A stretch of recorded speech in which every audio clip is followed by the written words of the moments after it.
governments don't control things. A government can't control the economy without controlling people. It's Crane Durham's Nothing But Truth. Welcome back. Great to be with you. Crane Durham's Nothing But Truth, proudly on AFR Talk. If you missed last hour, we had Buzz Jacobs, co-director of Benghazi 9-11.com.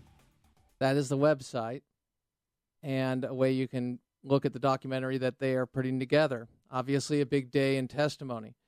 We talked about Senator Cruz and Harry Reid, and somebody laying the smackdown on the other, and that would be Cruz, Reid, respectively.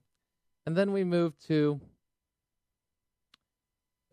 Sandy Rios. And asked Sandy, it was great. Sandy Rios in the morning. I want to make sure I get the title of the show right. But we were talking about the lineup and going through, and we focused on Benghazi and the observations, which I thought was something we always need to keep in mind, which is it's not about ours or D's. It's about our country as Americans. And we need to understand that freedom's not guaranteed. It takes vigilance. And we have seen less than that from this administration.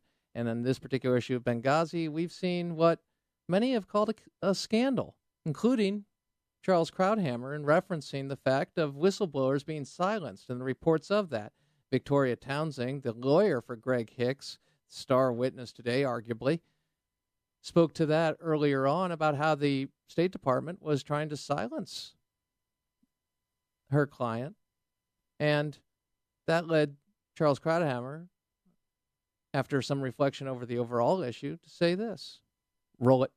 But he also says, or at least his lawyer now says, that after his reaction, he's been threatened with intimidation, threatened with reprisals, as has Mark Thompson, the other official, the former Marine, and that is by definition a cover-up. So that is Krauthammer. He's a conservative, okay? Don't always agree with him, but I think he's wise. Yet, some have said this is all political. Now, who would say that? Well, if you just want Hillary Clinton to be president, and you can only see good in Hillary Clinton, not the record, not for what, I mean, if you do that with anybody, by the way, if you defend somebody merely because you like them, and there's corruption, well, you're going to end up with the leadership that will inevitably turn against you. He'll just be the last alligator eaten, to mix up a whole host of things. Nonetheless, Andrea Mitchell says this is all political. Newsbusters.org captured this yesterday. Roll it. Republicans are gearing up for hearings this week with new State Department witnesses they say will undercut Hillary Clinton's explanation of what went wrong in Benghazi. There is an obvious political undercurrent. Republicans are taking direct aim at Hillary Clinton, the country's most popular Democrat and a possible presidential contender. Interesting. And so that, of course, would be the hearings today that we were speaking to. Here's just a little background on Hillary Clinton and what she had to say about the internet video being the cause of the riots, not a pre-planned terrorist attack. Do you remember this? Roll it. We've seen the heavy assault on our post in Benghazi that took the lives of those brave men. We've seen rage and violence directed at American embassies over an awful internet video that we had nothing to do with. It is hard for the American people to make sense of that because it is senseless and it is totally unacceptable. And today we heard from Greg Hicks, and here's what he had to say regarding the line and the story of the internet video being the cause. Roll it. So fast forward, Mr. Hicks, to the Sunday talk shows and Ambassador Susan Rice. She blamed this attack on a video. In fact, she did it 5 different times. What was your reaction to that? I was stunned. My jaw dropped, and I was embarrassed. Did she talk to you before she went on the 5 Sunday talk shows? No, sir. You were the highest-ranking official in Libya at the time, correct? Yes, sir.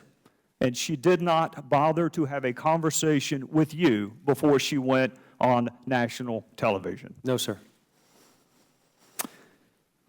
So Ambassador Rice directly contradicts the evidence on the ground in Libya. She directly contradicts the president of Libya. She directly contradicts the last statement uttered by Ambassador Stevens.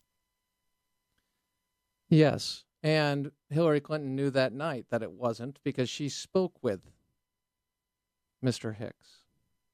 So him commenting not only on Ambassador Rice's comments, but the whole storyline itself, all political. What difference does it make?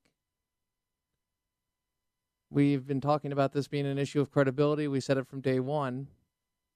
It also goes to our national security, and I don't think people realize what the threat is. Thank you, Captain Obvious Crane Durham. Well, I'm here. I might as well make the point. Because if they did, they'd never look at Israel as a conflict with the Palestinians. They'd look at it as Israel defending themselves against Islamic terrorists who do not respect their right to exist and being used as a billy club by neighboring Arab Islamic states, Persian, and say, you know, wait a second, they're in the same war, that we got to have clarity. And even President Bush on this issue was, well, in my estimation, not clear enough. I don't think presidents have been clear enough about Israel and the security of Israel and the importance of Israel. I say that as a Christian. I say that as an American. And the record is there to show it. What are we fighting for in America is well, it's a constant. We're fighting for the ability to fight, to be free. And when you have an administration that has clearly shown disinterest in the world in the sense of national security and flubbed all sorts of things, every administration does, yes, to a degree, but there is also a core ideology here that's being exercised in the form of foreign policy, and it is undermining the security of our allies as well as encouraging our enemies. So we need to take that in and understand the consequences. When Reagan called the former Soviet Union, then the Soviet Union, the evil empire, people warned against it. Don't do that, it's too much. They want to put bubble wrap on everything, and they don't want to offend. And the State Department has a history of having its own foreign policy. One of the reasons Newt Gingrich was so spot on when he talked about dismantling it and changing the mission, at least. Bottom line, what does this mean? Why is this important? Well, in the case of Benghazi, 4 Americans, including our ambassador, were killed. There was a standout order on to help them. The American media aided and abetted an administration that lied about it. The administration, with the State Department being a part of that, tried to hold back people that were telling the truth to intimidate them.